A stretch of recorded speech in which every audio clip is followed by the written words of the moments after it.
आज की रीडिंग उन लोगों के लिए है जो किसी कनेक्शन में बहुत ज़्यादा अटैच्ड फील करते हैं मगर साथ ही साथ मेंटली ड्रेन भी हो रहे हैं। जहाँ प्यार से ज़्यादा कन्फ्यूज़न है, एंग्जाइटी है और फिर भी आप उसी इंसान को छोड़ नहीं पा रहे हो। तो चलिए देखते हैं यूनिवर्स आपको क्या क्लैरिटी देना चाहते हैं। मैं यहाँ कार्ड्स पुल कर रही हूँ, आप बस उस पर्सन को या अपनी करंट सिचुएशन को माइंड में रखिए। Oh my God! यहाँ काफ़ी इंटेंस एनर्जी आ रही है ऑनेस्टली। जस्टिस से मुझे यहाँ ऐसा लग रहा है कि अभी तक आपने इस पर्सन को सिर्फ दिया ही दिया है। चाहे इमोशनल सपोर्ट हो, टाइम हो, एफर्ट हो या फाइनेंशियली भी हेल्प की हो आपने इसकी। अपने बाकी के खर्चों को, अपने बाकी के जो शौक हैं, चीज़ें हैं, इम्पोर्टेंट चीज़ें हैं, उन सबको दरकिनार करके आपने इसको सपोर्ट किया है। लेकिन जब भी आपको ज़रूरत पड़ी इस इंसान ने या तो आपको प्रॉपर्ली सुना नहीं या फिर ऐसा फ़ील करवाया कि शायद आप ही ज़्यादा एक्सपेक्ट कर रहे हो। आप जो एक्सपेक्ट कर रहे हो ये आपको नहीं करना चाहिए, आप गलत कर रहे हो।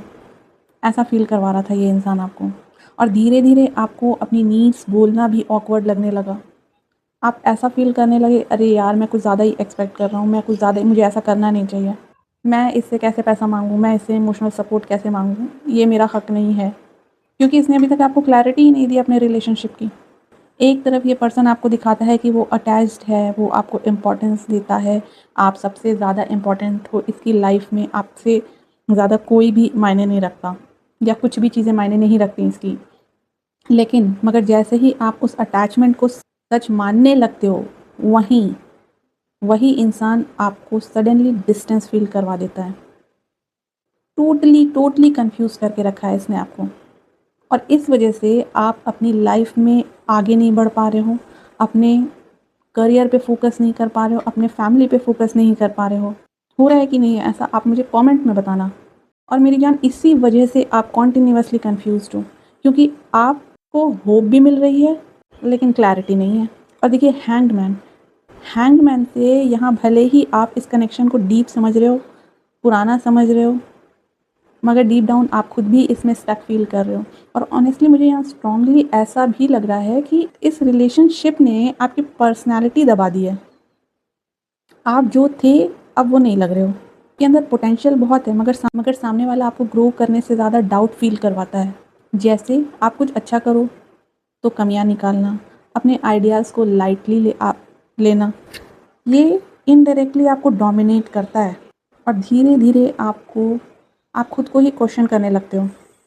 तो मेरी जान एक बात याद रखो, सिर्फ किसी से अटैच फील करना और जेन्युइनली वैल्यूड फील करना दोनों अलग अलग चीज़ें हैं। और ये देख लो लवर से हिडन ट्रुथ क्या है यहाँ का। अब यहाँ हिडन ट्रुथ ये है कि कनेक्शन डीप है, अट्रैक्शन भी स्ट्रॉन्ग है, मगर क्लैरिटी मिसिंग है। और जहाँ क्लैरिटी नहीं होती ना, वहाँ इंसान रियलिटी से ज़्यादा फैंटेसी पकड़ के बैठा रहता है। कभी कभी हम किसी कनेक्शन की इंटेंसिटी को ही लव समझ लेते हैं, मगर हेल्दी लव आपको कॉन्स्टेंटली एंग्शियस फील नहीं करवाता है। समझ रहे हो इस बात को आप? और कहीं ना कहीं डीप डाउन आप भी इन चीज़ों को फील कर रहे हो, बस उसे इग्नोर करते आ रहे हो क्योंकि आपको डर है कि अगर आप इससे अलग हट गए आपको सपोर्ट कौन करेगा।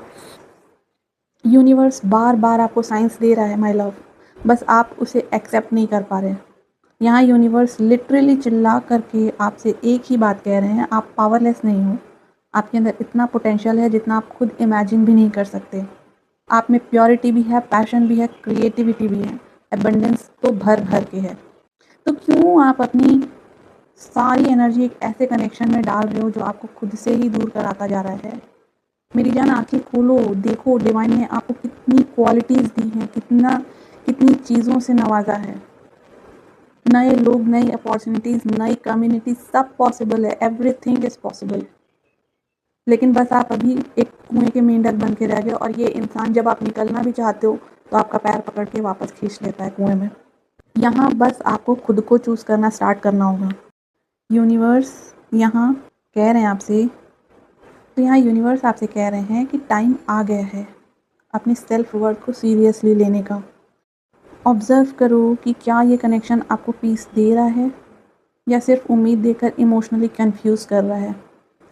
क्योंकि मेरी जान अगर किसी रिलेशनशिप में रोज़ होप दिए जाएं फिर वही होप तोड़ दिए जाएं और उस बात का ज़िक्र तक ना हो तो इंसान अंदर से टूटने लगता है। मैं बताती हूँ आपके साथ हो क्या रहा है। आप सुबह से शाम तक इसके फ़ोन का, इससे बातें करने का, इससे कनेक्शन का वेट करते रहते हो और ये पर्सन दूसरे तीसरे लोगों में अपने मौज मस्ती में बिज़ी रहता है। इसको आपका ध्यान तक नहीं रहता है और जब लास्ट में अकेले बैठता है तो ये बोलता है कि चलो आप तो है ही हो, आपको कॉल लगाएगा और जब आप शिकायत करोगे आपको ऐसा फ़ील करवाएगा कि हम कोई रिलेशनशिप में थोड़ी ना हैं। और ऑनेस्टली मुझे ऐसा लग रहा है कि आप बहुत कुछ झेल चुके हो, जिसको मैं यहाँ पूरी तरह एक्सप्लेन नहीं कर सकती, ठीक है? लेकिन जैसे ही आप अपनी एनर्जी वापस लेना स्टार्ट करोगे, तो चीज़ें सडनली शिफ्ट होने लगेंगी। नए लोग, नई अपॉर्चुनिटीज़, कॉन्फिडेंस, विक्ट्री सब धीरे-धीरे लाइफ में एंटर करने लगेंगे आपके। और एक बात याद रखना, जब आप इमोशनली अनअवेलेबल हो जाते हो ना, तभी सामने वाला सडनली आपकी वैल्यू रियलाइज़ करना स्टार्ट करता है। तो अगर आपसे ये रीडिंग रेजोनेट करती है तो कमेंट सेक्शन में ज़रूर लिखिएगा। मैं आपके कमेंट्स पर्सनली पढ़ती हूँ और अगर आप पर्सनल गाइडेंस, पर्सनल रीडिंग लेना चाहते हो तो इंस्टाग्राम पेज पे डीएम कर सकते हो मुझे। मैं आपसे आपके डीएम का रिप्लाई करूँगी। नेक्स्ट रीडिंग में आपसे मैं फिर मिलूँगी। तब तक के लिए अपना ख़्याल रखिए। बाय।